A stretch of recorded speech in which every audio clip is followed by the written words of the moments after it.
Hi hello, ഇന്നത്തെ video വന്നിട്ട് ഒരു മുളക് കറിയുടെ റെസിപ്പിയാണ് കേട്ടോ. അപ്പോൾ എൻ്റെ ഹസ്ബൻഡാണ് മുളക് കറി വെക്കുന്നത്. അപ്പം ഇക്കാടെ ഒരു സ്പെഷ്യൽ മുളക് കറിയാണ്. സോ അത് നിങ്ങൾക്ക് കൂടി യൂസ്ഫുൾ ആവട്ടെ എന്ന് കരുതിയാണ് വീഡിയോ ചെയ്യുന്നത്. അപ്പോൾ ഒരു കട്ടിയുള്ളൊരു പാൻ അടുപ്പത്ത് വെച്ചിട്ട് അതൊന്ന് ചൂടായി വരുമ്പോഴത്തേക്കും അതിനകത്തോട്ട് നമുക്ക് വെളിച്ചെണ്ണ ഒഴിച്ച് കടുക് പൊട്ടിക്കാം. കടുക് പൊട്ടി വരുമ്പോഴേക്കും നമുക്ക് അതിനകത്തോട്ട് കുറച്ച് ഉലുവ ഇട്ട് കൊടുക്കാം.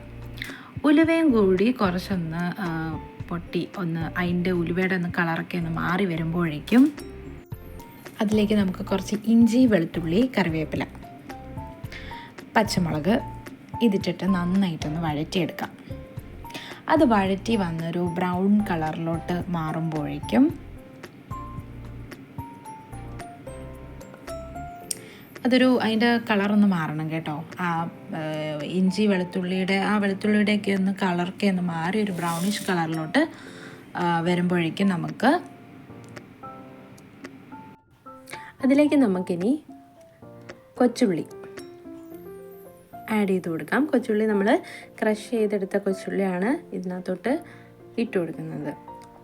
അത് ക്രഷ് ചെയ്ത കൊച്ചുള്ളിയും ആഡ് ചെയ്ത് കൊടുത്തിട്ട് നന്നായിട്ടൊന്ന് മിക്സ് ചെയ്തിട്ട് അതൊന്ന് വഴറ്റി അതിൻ്റെ ഒരു കളറൊക്കെ ഒന്ന് മാറി ആ ചെറിയുള്ളിയുടെ കളറൊക്കെ ഒന്ന് മാറി വരുമ്പോഴേക്കും കടുക് വറുക്കാൻ നേരം നമുക്ക് 2 വറ്റൽമുളകും കൂടി ഇട്ട് കൊടുത്താൽ നല്ലതായിരിക്കും.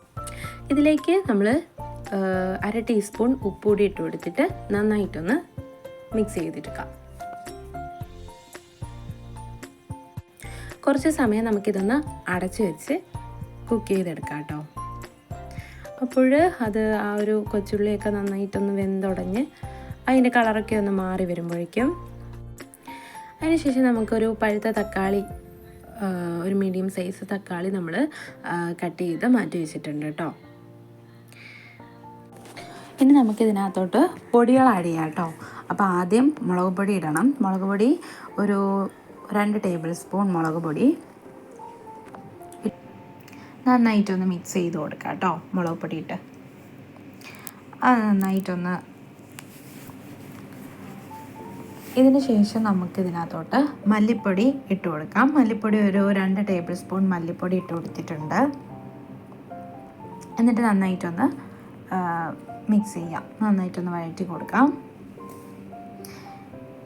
നന്നായിട്ട് എല്ലായിടത്തും ആവുന്ന രീതിയിൽ. അതിനുശേഷം നമ്മൾ നേരത്തെ കട്ട് ചെയ്ത് വെച്ചിട്ടുള്ള വലിയ പഴുത്ത തക്കാളി ഉണ്ടല്ലോ, അതുകൂടി നമുക്ക് ഇട്ട് കൊടുത്തിട്ട് നന്നായിട്ടൊന്ന് വഴറ്റിയെടുക്കാം.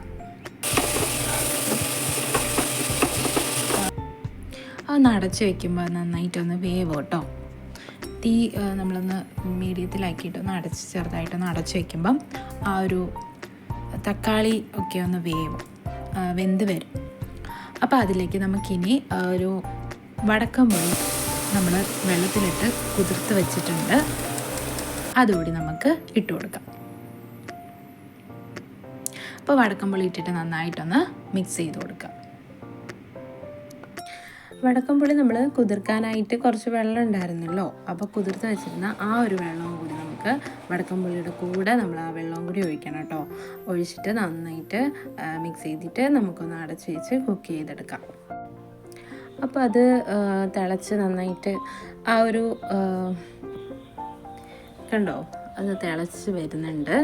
ആ കറി നന്നായിട്ട് തിളയ്ക്കാൻ വേണ്ടിയിട്ട് നമ്മൾ ഒരു 5-10 മിനിറ്റ് നമ്മൾ കുക്ക് ചെയ്ത് എടുക്കണം. അതിനകത്ത് കുറച്ച് വെള്ളം നമുക്ക് ഒഴിച്ച് കൊടുക്കാം. കുറച്ച് ആവശ്യത്തിന് വെള്ളം ഒഴിച്ച് കൊടുത്തിട്ട് നന്നായിട്ട് മിക്സ് ചെയ്യാം. ഇതിലേക്ക് ഇനി നമുക്ക് കട്ട് ചെയ്ത് മാറ്റി വെച്ചിരിക്കുന്ന മീൻ ഇടും. ഇനി ഇത് കുറച്ച് സമയം വെച്ച് നമുക്ക് വേവിച്ചെടുക്കാമെങ്കിൽ ആ മീൻ ഒന്ന് വെന്ത് ആ ഒരു കറി നന്നായിട്ട് തിളപ്പിച്ച് കുറച്ചൊന്ന് വറ്റിച്ചെടുക്കണം കേട്ടോ. കുറച്ചൊന്ന് ആ വെള്ളം വറ്റി ഒന്ന് കുറുക്കി എടുക്കുകയാണെങ്കിൽ നല്ല ടേസ്റ്റ് ആയിരിക്കും. ഈ വീഡിയോ നിങ്ങൾക്ക് യൂസ്ഫുൾ ആയി തോന്നുകയാണെങ്കിൽ ലൈക്ക് ചെയ്യാനും ഷെയർ ചെയ്യാനും, പിന്നെ എൻ്റെ ചാനൽ സബ്സ്ക്രൈബ് ചെയ്യാത്തവരാണെങ്കിൽ ഒന്ന് സബ്സ്ക്രൈബ് ചെയ്ത് സപ്പോർട്ട് ചെയ്യണേ. അപ്പോൾ അടുത്ത വീഡിയോ ആയിട്ട് വീണ്ടും കാണാം കേട്ടോ.